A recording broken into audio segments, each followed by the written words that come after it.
د ښځې او خاوند ترمنځ د مینې تړون الفاظ.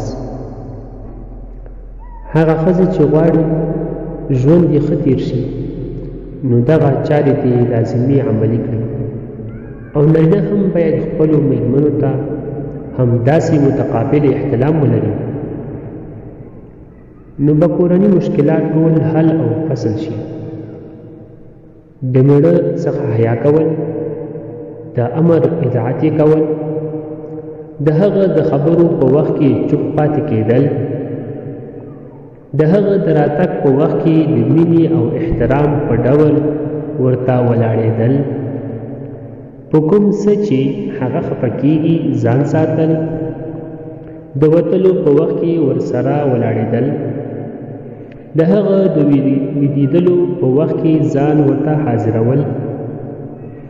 د هغه د تللو په صورت کې د ځان او مال ساتنه کول،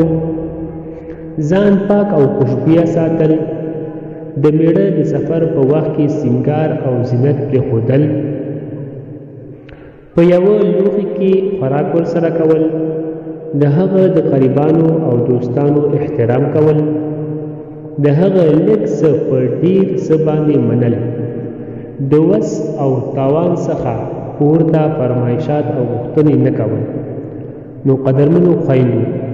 تاسې دغه څو ویناوې په ځان کې عملي کړئ نو انشاءالله ستاسو به د خپل خاوند سره مینه او محبت زیات شي، او همدارنګه به ستاسو خاوند د ستاسې ډېر خیال ساتي. السلام علیکم ورحمة الله وبرکاته.